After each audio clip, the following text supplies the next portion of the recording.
know, when I talk about spirituality, y'all may think I'm talking about a whole bunch of crazy pseudoscience and shit like that. I know. But no, I actually believe that, because I'm not no religious person. See, religion is man-made. So I don't subscribe to Islam, Christianity. And the funny thing is, I used to be a Muslim. I'm dead serious. I used to practice Islam, pray 5 times a day. All that shit. Then it took for me to start reading and looking at shit in life. And I had an epiphany that what if all these religions that we practice are made of dogma? So I started doing research not only on Islam and the origins of Islam. I started doing origins on the Christian faith, on the Jewish faith. And the common denominator is, when you break down all these 3 main Abrahamic religions, and they debate and even have wars with one another. Christianity, Judaism, and Islam. They had wars with each other. And to go back into these wars, just think about it like this. Muslims had a lot of conflict when Muhammad first started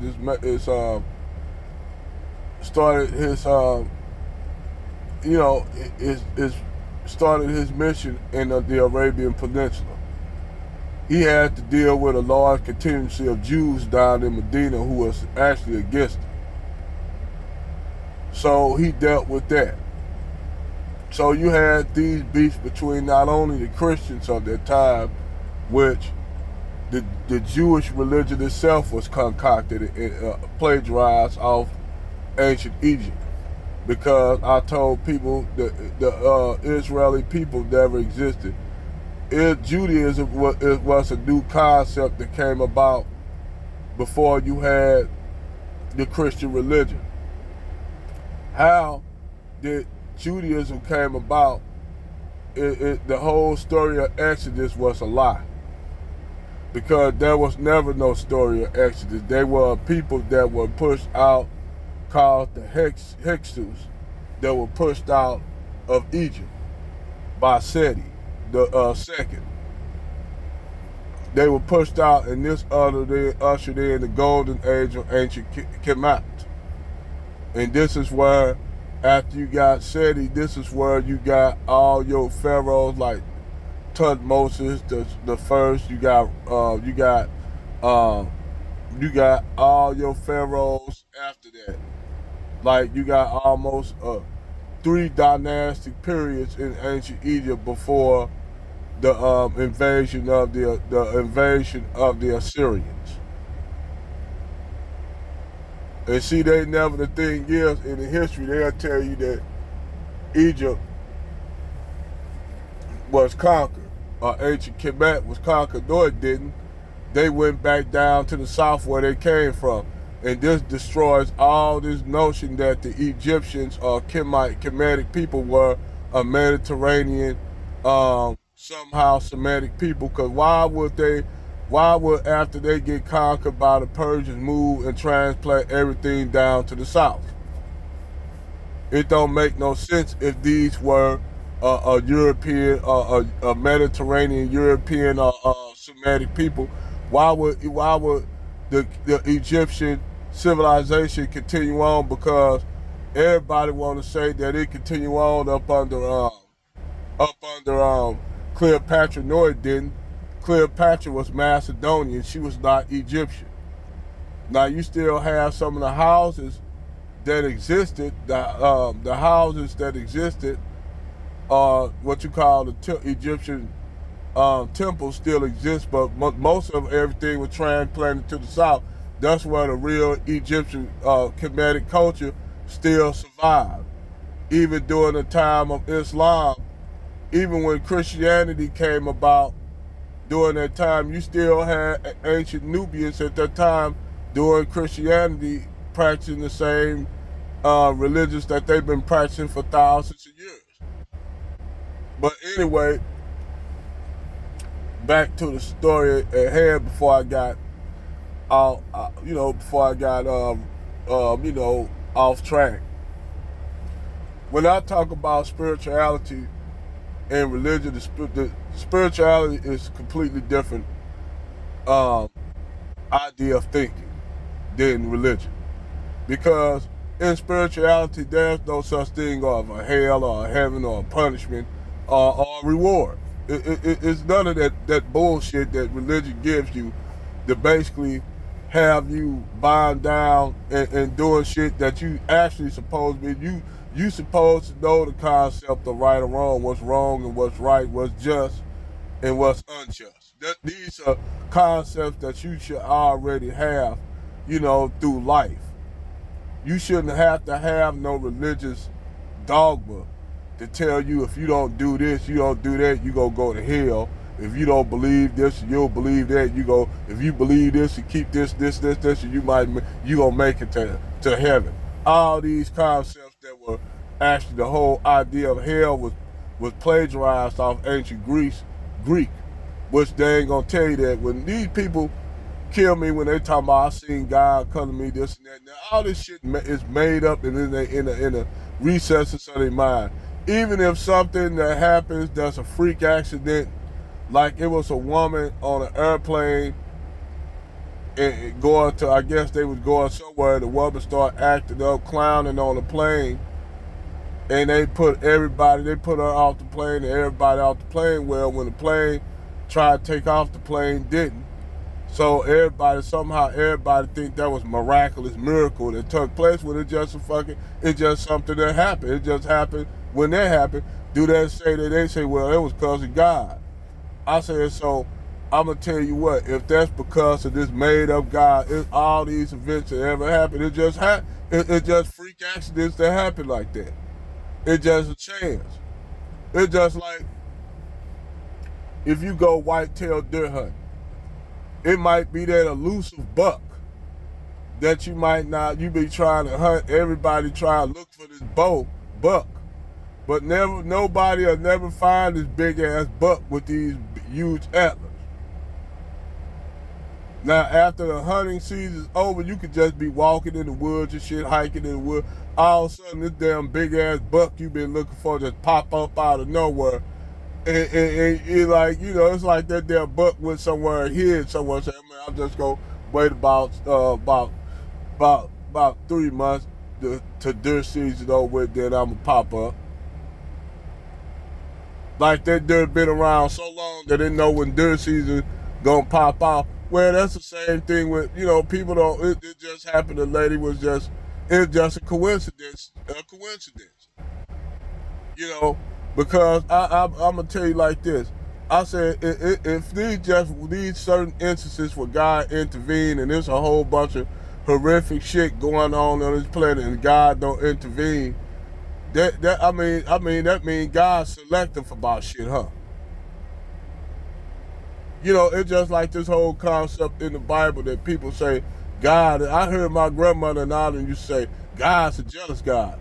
I said, wow, jealousy is a human concept. That means God is a whole lot human than that we all thought. And then my grandmother said, don't say that. He's God. I said, but you just said, Grandma, that God is jealous, and I find that as a human characteristic. That's human. I said, but you know who else jealous? The Greek gods were jealous. And then the thing is, just think about it like this with the Immaculate Conception. Let's go with this whole concept that God came down and put the seed into Mary. Just put the seed into Mary. Now everybody just think he just came down but you always had stories of this shit that's been going around for thousands of years. Zeus went into a mortal woman and created from that. You got Hercules, which was a demigod. He came down in the form of a swan, which was bestiality. It had sex with a woman. dead serious. That's how you guys. That's how you got Hercules. You got a lot of. You got to have a lot of those instances where even take for instance Alexander's mom.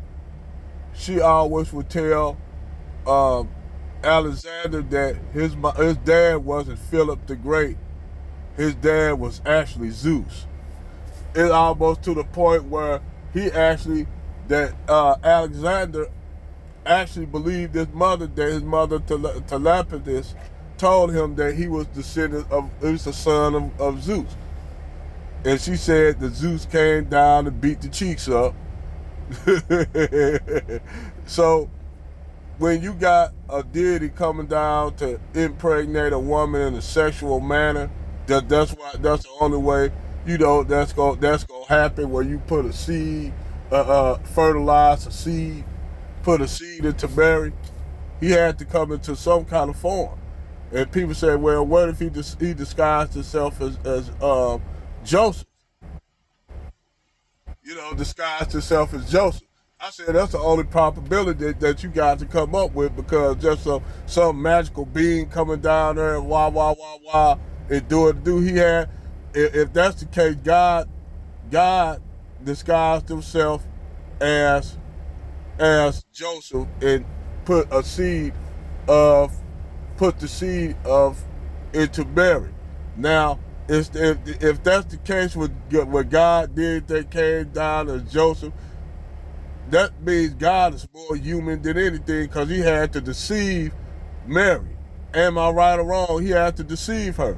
See, nobody never thinks about this shit, because actually, that's in the book. That's in the book in the Ethiopia book.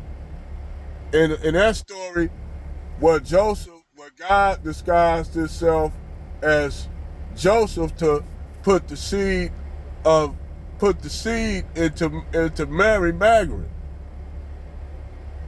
Not Mary Magdalene, I take that back. Mary.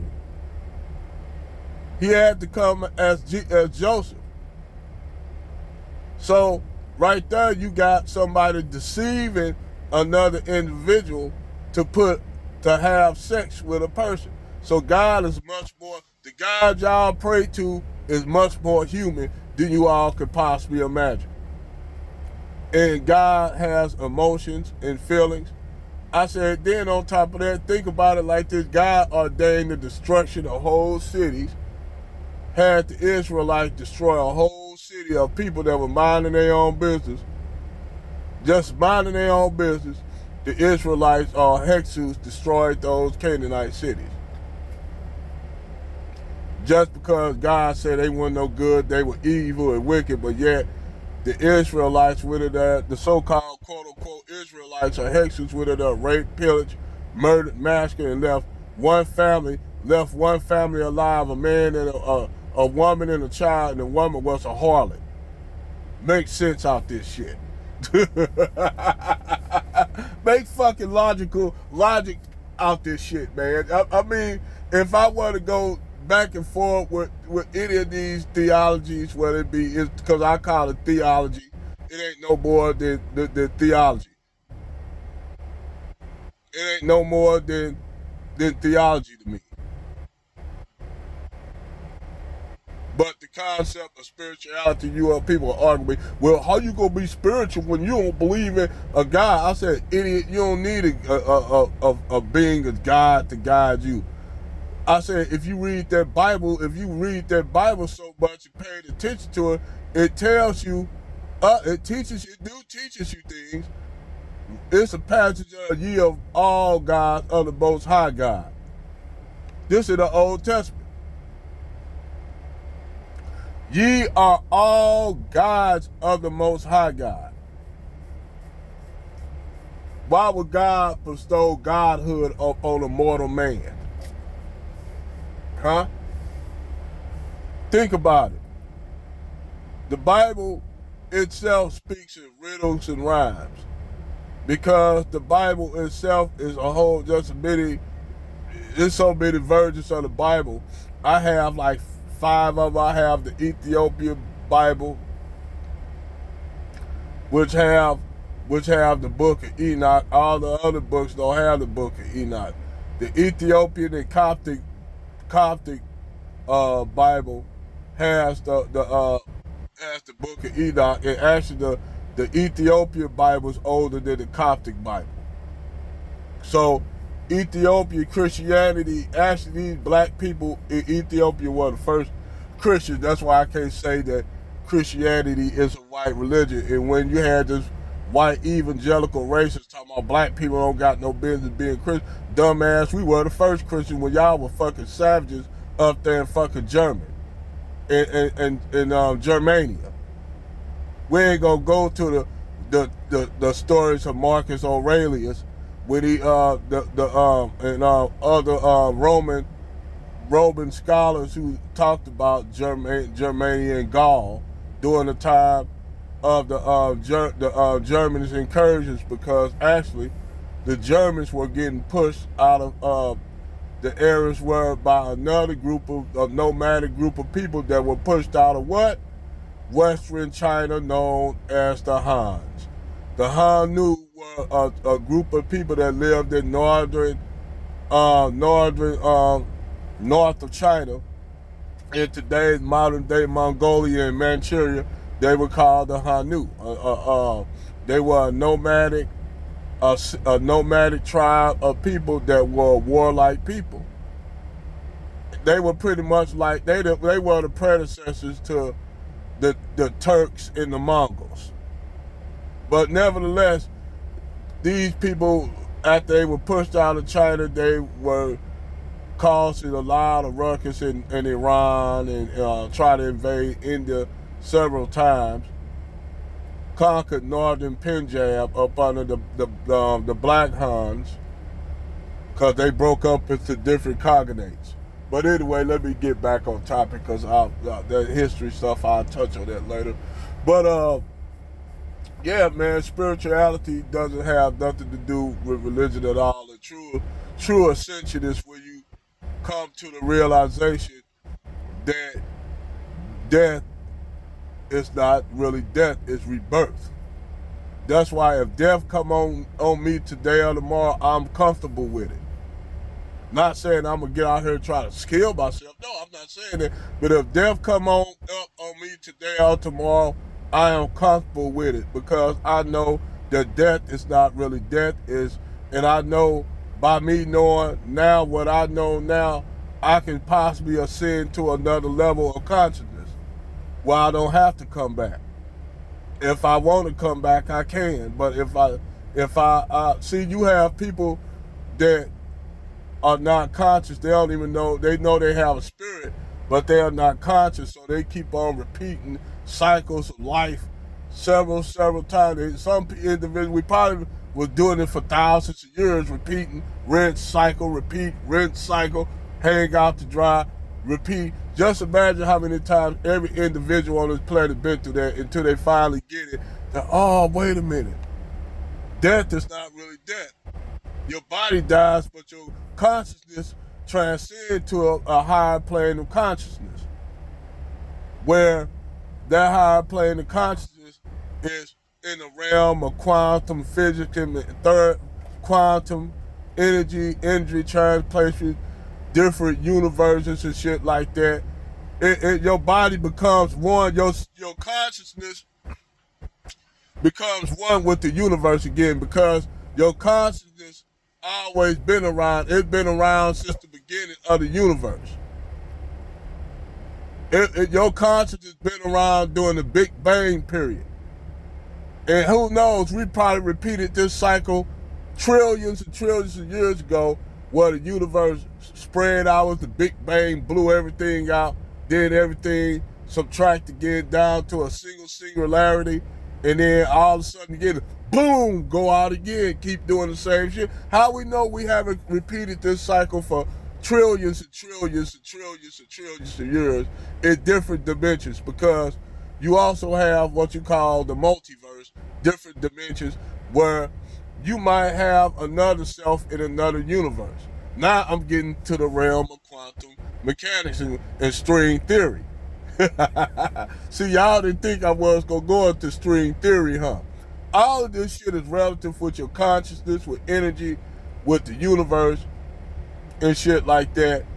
It's not, I say, all this shit that these scholars, these religious scholars, they've been misleading you with bullshit. So I just thought I'll come up and touch on this subject, and I'm gonna touch a lot more on these subjects as later, because I'm trying to move away from this manosphere shit. I'm actually trying to move away from that crap, because I'm getting tired of it. But this shit I find way more interesting to discuss. Of energy, of your consciousness, your spirit, things that, you know, like I tell people, you don't need religion to have a moral compass. This is something that you should have intrinsically, innately in you, that you should have. You should know the concept of good or right, what's wrong, and what's right. Just real shit. But anyway, that's I'm gonna do another video. It's gonna be more videos. I'm gonna touch on this topic. I'm gonna touch up on transhumanism, which you got people actually in Europe. They actually are cloning bodies, actually cloning human bodies. And a lot of people don't know. If you ever seen Star Wars, the Clone Wars, when you go to the planet of that Obi-Wan went to when they were making the clone army, that they actually are trying to make a clone army, because number one, in the United States, you don't have a lot of enlistees getting in the military like used to, so they have a shortage. And then on top of that, the United States is falling militarily, because now China's fleet is way bigger than the United States. But the only advantage that the United States have over China is logistics. It's logistics. Because the United States military, if you notice, the Chinese military fleet they can't, even though they got the largest fleet in the world right now, they can't operate without they can't even basically leave the Chinese Sea before the United States do a flyover and put them back in check. I'm just keeping real. Yeah, they growing us in military power, but right now, to be honest, America still got the advantage. And you can have the biggest Navy. The Japanese Navy was bigger than the United States during World War II, and what happened? The United States beat the Japanese in every incursion, especially in the Pacific War over Iwo Jima, over the South Pacific. They had to resort to the Japanese had to resort to kamikaze attacks